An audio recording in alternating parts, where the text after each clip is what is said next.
Sir Japet, may bangko ka na pala ngayon? Ah, ay, nangangarap lang.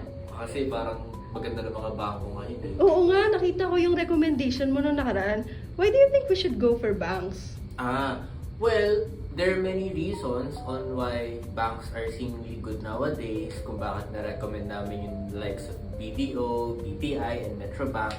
Pero yung isa sa mga reasons, isa sa mga main reasons na nakikita namin why is because tumataas na nga yung interest rates.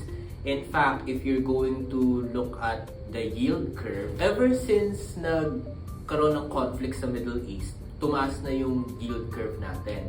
Noong February 27, yung yield curve natin, yung mga interest rates doon, it was averaging 5.34%.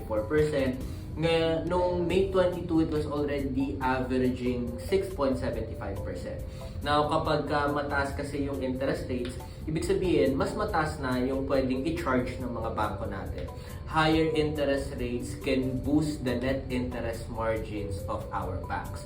At isa pang na-notice namin is nag-i-steepen na rin kasi yung yield curve natin. Meaning to say, lumalaki yung gap between the short-term interest rates and the long-term interest rates. And with that, mas mamamaximize na ng mga bangko ngayon yung tinatawag natin na maturity transformation, wherein they're going to borrow short-term and then they're going to lend long-term. So, matitake advantage nila yung malaking spread between the short-term interest rates and the long-term interest rates. Kaya, maganda yung mga bangko ngayon. Ganun ba? Thank you so much for that, Sir Japet. You're very much welcome. And if you want to know more about our research reports, you can always check our research portal. And if you want to dream big like me, register ka na.